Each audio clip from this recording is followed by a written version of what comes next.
शुक्र है स्वामी इसका, दैत्य गुरु भी नाम। इस राशि का अंक 2 है, सोम का उच्च मुकाम। जी हाँ प्रिय साथियों, आप समझ गए होंगे मैं बात कर रहा हूँ वृषभ राशि वालों की। कैसा रहने वाला है अगस्त का माह। वृषभ राशि वाले जो अपनी धुन में रहते हैं, मेहनती, पराक्रमी, और जब तक छेड़ो ना, जब तक कुछ कहते नहीं, अपनी धुन में काम में लगे रहेंगे। लेकिन जैसे ही छेड़ोगे और बिना वजह छेड़ोगे तो फिर आपको उस परिणाम के लिए तैयार भी रहना होगा। कि वृषभ राशि का साइन क्या होता है? बैल। तो बैल की तरह बहुत ही ज़्यादा मेहनती होते हैं। मेरे साथियों, आगे बढ़ूँ उससे पहले मैं आप लोगों को बताना चाहूँगा कि अगर आप लोग भी अपनी कुंडली पर डीप एनालाइज कराना चाहते हैं, ग्रहों का एकदम स्टिक विश्लेषण कराना चाहते हैं, तो सिर्फ चैनल के डिस्क्रिप्शन में दिए गए नंबरों पर ही संपर्क करें। कोई भी अगर आपके मैसेज पर आपको बोल रहा है कि मुझे इनबॉक्स कीजिए, मुझे मैसेज कीजिए या मुझे कॉल कीजिए, मैं आपको बताऊंगा, तो ध्यान दीजिएगा वो स्पैम भी हो सकता है। मेरे लिए संभव नहीं होता कि मैं आप सब लोगों के मैसेज के सेम टाइम रिप्लाई कर पाऊँ।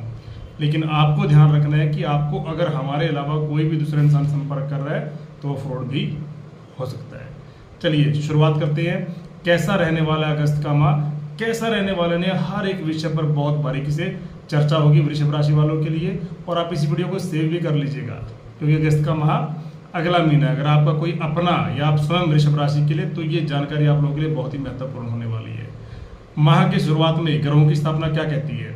लगन भाव में आपके देवगुरु बृहस्पति और मंगल विराजमान रहेंगे। थर्ड हाउस में रहेंगे आपके सूर्य। फोर्थ हाउस में शुक्र और बुध का कंजक्शन बहुत बेहतरीन। पंचम भाव में केतु, आपके कर्म भाव में कर्म फलदाता शनि, और इनकम भाव में आपके विराजमान रहेंगे राहु। सबसे पहले हम जानेंगे आपके हेल्थ के बारे में, क्योंकि मैं मानता हूं कि हेल्थ इज वेल्थ। सबसे ज़्यादा जरूरी है आपके स्वास्थ्य का सही होना। लग्नेश बनते हैं आपके कौन?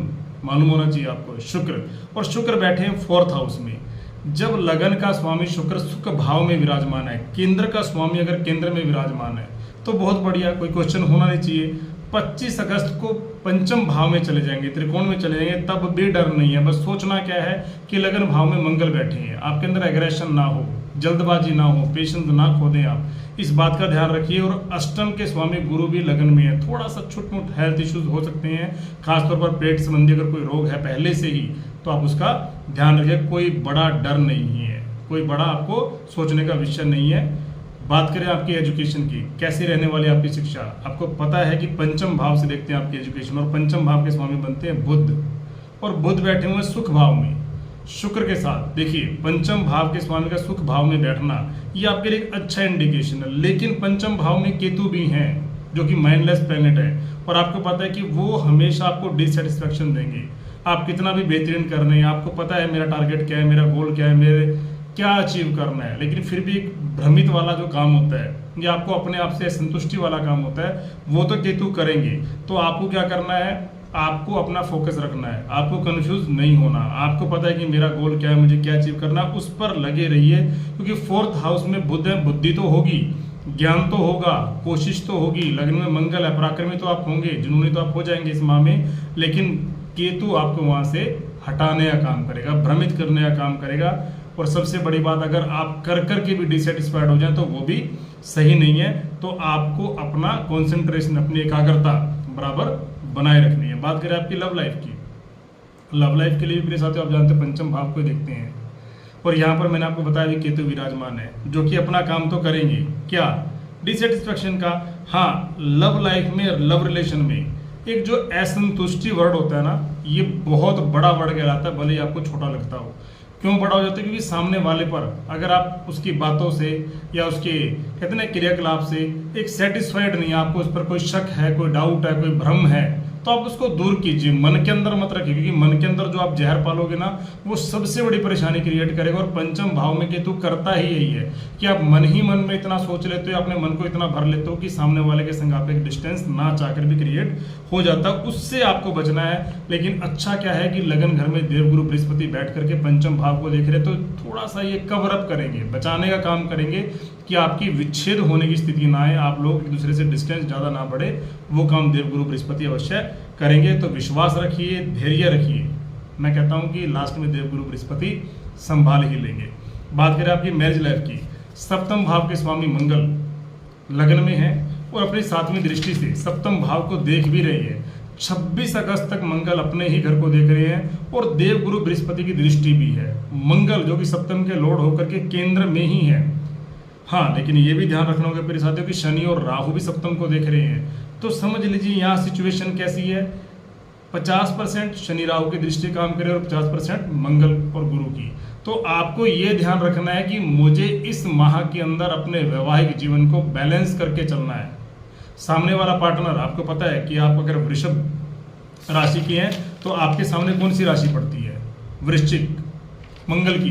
तो आपका पार्टनर हो सकता थोड़ा गुस्सैल हो, थोड़ा जिद्दी हो, थोड़ा अपनी बात को मनवाने की आदत का रखता हो, लेकिन आपको इस चीज़ को मैनेज करना है क्योंकि शनि राहु जहाँ पर विच्छेद करने का काम करेंगे वहाँ मंगल गुरु संभालेंगे जरूर, लेकिन कुछ काम तो आपको भी करना होगा। सब काम तो आप मंगल गुरु पर नहीं छोड़ सकते कि मंगल गुरु ही करेंगे। तो आपको इतना ही करना है, बस मैनेज कीजिए। सामने वाला अगर गुस्से में है तो अपने गुस्से को, अपनी वाणी को कंट्रोल में रखिए और जैसा आपकी नेचुरल नेचर है, क्या मेहनत करना, लगे रहना अपनी धुन में, तो बस लगे रहिए, इग्नोर कीजिए नेगेटिव थॉट्स को।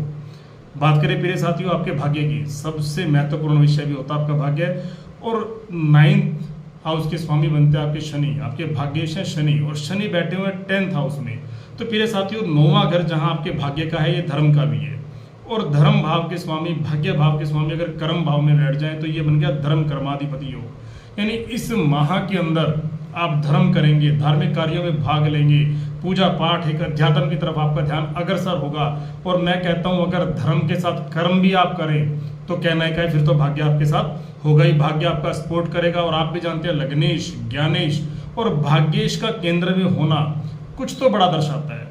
Do whatever you want to do. अगर इस माह के अंदर कुछ भी आपको लगता है मुझे प्लान करना है, या मैं कर रहा हूं, या मैं करूंगा, तो मैं कहता हूं कि आप इंतजार मत कीजिए, कोशिश कीजिए। ये मेरी नॉलेज कह लीजिए, मेरी सिक्स सेंस कह लीजिए, कहते हैं कि इस माह वृषभ राशि वाले कुछ बड़ा अवश्य करेंगे, वो भी अपने भाग्य और अपने कर्म से। कर्मठ तो आप पहले से ही हैं। बात करें आपके करियर की, 10th लॉर्ड शनि 10th में ही है, शुक्र बुध की दृष्टि भी है।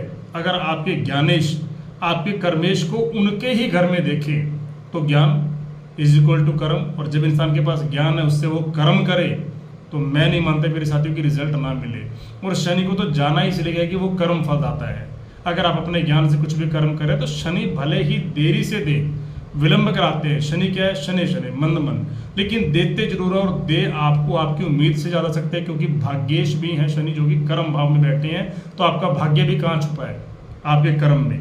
बस आपको अपनी धुन में लगे रहना, अपना परिश्रम, अपनी बुद्धि से आप इस समय के अंदर हर कार्य सफल कर लेंगे, और आपके कार्य की तारीफ भी होगी। ऐसा नहीं कि सिर्फ कर्म कर्म करेंगे, लेकिन शनि कर्म तो करवाते हैं। इस बात से आपको जानकार रहना है कि हाँ, शनि के माध्यम से, शनि 10th हाउस में है तो मुझे कर्म तो करना होगा, कर्म से आप नहीं बच सकते। और वैसे मैं मानता हूँ वृषभ राशि वाले कर्म से बचने वाले हैं नहीं, आप लोग पूरी तरह से मेहनती हैं, जी जान से मेहनत करने वाले लोग होते हैं। आप बात करें आपके बिजनेस की, 7th लॉर्ड मंगल लग्न में बैठकर 7th को ही देख रहे हैं, बहुत सुंदर। और व्यापार के कारक बुध भी केंद्र में है, बुध बस वक्री हो जाएंगे 22 तारीख को। उसके बाद थोड़ा सा संभल कर चलना है, कोई विशेष डर नहीं है, कोई विशेष डर ऐसा नहीं है कि जिससे आप चिंता में हो जाए। क्यों? क्योंकि तीनों त्रिकोण के स्वामी व्यापार में कुछ नया करा सकते हैं, कुछ बड़ा करा सकते हैं, कुछ नई चीजें आप व्यापार में ऐड कर सकते हो। तो डरना नहीं है 22 के बाद ही, बस मैंने बोला थोड़ा सा 22 तारीख से पहले की अपेक्षा कम हो सकता है। चलिए जान लेते हैं उपाय की, क्या उपाय करना चाहिए।